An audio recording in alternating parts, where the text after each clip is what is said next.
की कीमत तय नहीं करता, बल्कि आपका व्यक्तित्व क्या है, आपकी जुबान कैसी है, उससे तय होती है आपकी कीमत। मैं हूं विनी आपके साथ, और चलो आज कुछ अच्छा सुनते हैं। सुनाती हूँ एक राजा जी के दरबार की कहानी, जहां एक दिन अचानक एक खिलौने वाला आया और अपने साथ ढेर सारे खिलौने लेकर आया। वो खिलौने वाला दावा कर रहा था कि उसके पास कुछ ऐसे खिलौने हैं जो राजा ने कभी भी नहीं देखे होंगे। उसकी इस बात को सुनकर राजा बहुत उत्सुक हुआ। राजा ने सोचा कि मैं तो राजा हूँ, ऐसी कौन सी चीज है जो मैंने नहीं देखी। राजा को लगा कि यार मैं देखना चाहता हूँ कि कौन से खिलौने हैं जिनके लिए दावा कर रहा है कि वैसे खिलौने मैंने नहीं देखे होंगे। उस व्यक्ति ने अपने पिटारे में से 3 पुतले बाहर निकाले। तीनों पुतले देखने में एकदम एक जैसे, एग्जैक्टली सेम। लेकिन उसने कहा कि राजा जी, ये तीनों दिखने में भले एक से हैं, मगर इनकी कीमत में बड़ा अंतर है।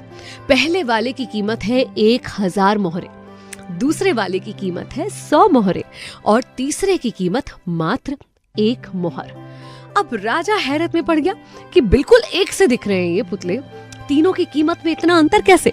राजा की उत्सुकता बढ़ गई, पास गया, तीनों पुतलों को हाथ में उठाकर देखा, तब भी उसे कोई अंतर महसूस नहीं हुआ, ना वजन में, ना बनावट में। और राजा की हैरानी और बढ़ गई। सारे दरबार में राजा ने कहा कि क्या कोई इन पुतलों में अंतर बता सकता है, क्या कोई समझ सकता है कि इनकी कीमतों में इतना अंतर क्यों है। मगर कोई जवाब नहीं दे सका। फिर राजा ने अपने बुद्धिमान मंत्री को बुलाया और उससे कहा कि तुम देखो और तुम समझ के बताओ कि आखिर क्या बात है जो इन एक से दिखने वाले पुतलों की कीमत में इतना अंतर है। मंत्री ने थोड़ी देर उन्हें देखा, परखा। उसके बाद मंत्री ने कहा कि कुछ घास के पतले तिनके लाए जाएं। तिनके लाए गए। जब मंत्री ने पहले पुतले के कान में से तिनका डाला तो तिनका कान में से जाकर अंदर पेट में चला गया, और उसके कुछ देर बाद उसका मुंह हिलने लगा और जरा देर हिलकर बंद हो गया। जब दूसरे पुतले के कान में तिनका डाला तो एक कान से तिनका अंदर गया और दूसरे कान से बाहर निकल गया, और जब तीसरे पुतले के कान में तिनका डाला तो तिनका कान से अंदर जाते ही पुतले का मुंह जोर जोर से चलने लगा और लगातार चलता रहा। मंत्री मुस्कुराया और बोला, राजा जी, मैं तो समझ गया कि क्या अंतर है इन तीनों में। आइए आपको भी समझाता हूँ। पहला पुतला जो है, जब ये किसी की बात सुनेगा तो उस बात को अपने अंदर ग्रहण करेगा, अच्छी तरह से समझेगा, उसके बाद ही जितना जरूरी है सिर्फ उतना बोलेगा। ऐसे लोग होते हैं संवेदनशील, समझदार और परिपक्व बुद्धि के।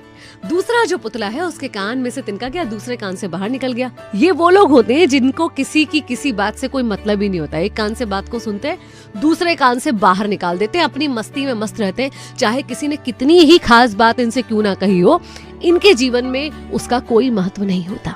और तीसरे वो लोग जिन्होंने किसी की बात को सुना नहीं कि तुरंत उगलना, बोलना शुरू कर देते हैं सबके सामने बिना सोचे समझे, और ऐसे व्यक्तियों की कहीं कोई कीमत नहीं होती। तो अगर हम और आप भी चाहते हैं कि अगर हमारी कीमत हो, लोग हमारी कीमत करें, तो हमें परिपक्व बनना पड़ेगा।